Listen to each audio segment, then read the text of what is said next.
Welcome back to Sydney and Starlet, and if you are new here, welcome, enjoy the videos. So today, me and Sydney are going to be reading a little golden book, classic Walt Disney's Mickey Mouse and his Spaceship.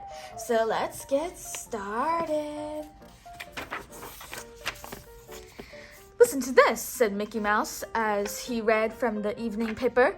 Big contest, $50,000 prize for first round trip to the moon. Can you say moon? Moon! Oh, Mickey, cried Minnie Mouse. Think how dangerous it would be. Think how wonderful it would be, cried Mickey. I hope Donald Duck and I get our spaceship finished in time. Mickey and Donald sped up to the work on their spaceship. They were building it in an old factory at the edge of town. Be sure not to mention this to anyone, Donald, Mickey said in a serious tone. There will be plenty of people trying to get that prize, Donald promised, but then he ran to Goofy the very next day. Coming to my birthday party next week? Asked Goofy. I don't know, said said Donald smugly. I might be on my way to the moon then. Donald didn't notice the tough-looking fellow nearby. Peg-leg Pete had heard everything.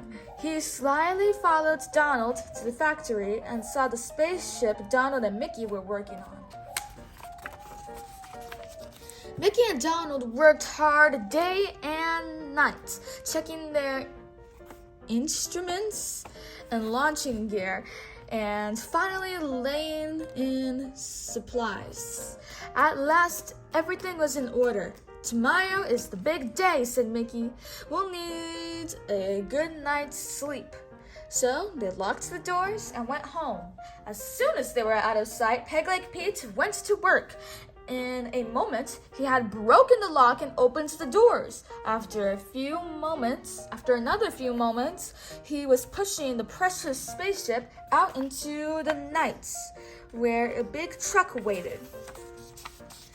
In the morning, when Minnie and Daisy Duck drove the boys out for their secret takeoff, the spaceship was gone. Mickey and Donald were angry. Look at these prints, shouted Donald. One shoe print and one hole. It's Peg-leg Pete. He'd better not take off, said Mickey. He doesn't know our secret invention for reversing the rockets to get back, and our spacesuits will be too small for him when he gets to the moon. It would serve him right, said Donald. No, we've got to stop him and save our ship, said Mickey firmly.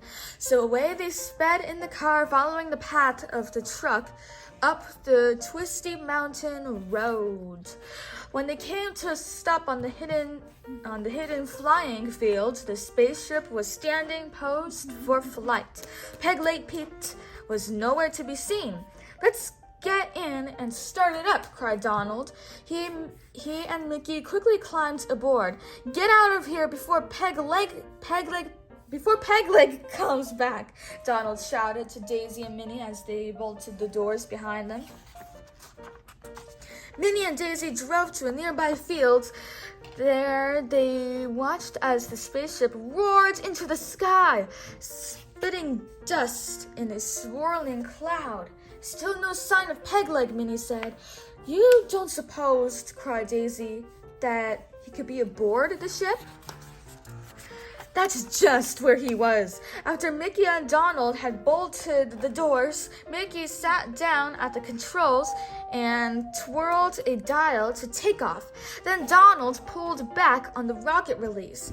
With an ear-splitting roar, the spaceship lurched forward, and they saw Earth dropping away. What the? Cried the loud voice. Then a face peered out of the baggage compartment. It was Peg-leg Pete, waving a space gun. What are you trying to do? He roared. This No, turn this thing around. I've just discovered there's no spacesuit big enough for me on board. We can't reverse the rockets until we get to the moon, explains Mickey Mouse. Then, before Peg Leg Pete could do any harm, Donald whacked him over the head. His heavy body sank to the floor. What do we do with him now? Donald asked. Just tie him up, said Mickey, and pack him in with the supplies to keep him from freezing on the moon. We'll have to give him oxygen when we land. Can you say oxygen? Where's this? Oxygen. When the cold, rocky landscape of the moon loomed up ahead, the two explorers were ready in their spacesuits. With a thump and a bump, the spaceship clanked to a stop. We made it, cried Mickey, shaking Donald's hand. Now all we have to do is get back to Earth again. Mickey and Donald knew that Peg Leg Pete might freeze in the moon's extreme cold. There wasn't a moment to lose. With a sure touch, they twisted the screws and tightened the bolts of the rocket reverse and hurried back to the ship. Wait! Cried Donald at the last minute. With a swing of his screwdriver, he cracked off a chunk of moon rock and tossed it into the ship before scrambling back in himself. The oxygen's low, Mickey cried. It's kept Pete going, but we'll have to get back to Earth super fast or we'll all be done for. With a roar, the rockets started them off. Whoa, oh my gosh, this camera. With a roar, the rockets started them off. The moon glittered coldly behind them. Mickey bent over the directional finders, his face stern. One slip might mean the end for them all. The spaceship's motion changed. Gravity was taking hold, and through the windows, they saw Earth rushing up at them again. They were safe. The home field was coming into view. What a reception awaited them when they unbolted the trusty ship's doors.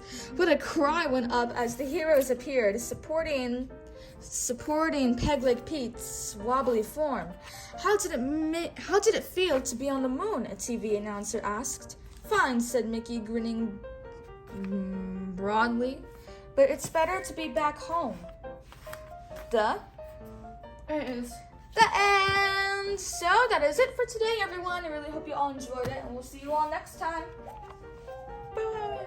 Bye-bye. Look at your favorite page.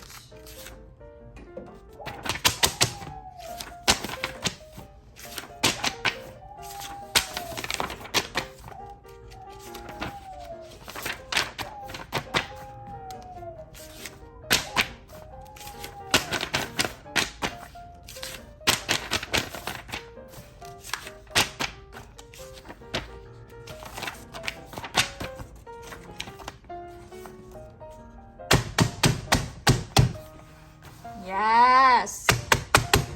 Who's your favorite character? Gak. Donald. Jag. Duck. Gak. Duck. Bye-bye. And then you're going to point at Mickey Mouse. Mickey Mouse? Mouse. It's okay. Bye-bye. Mouse. Yes, Mickey Mouse.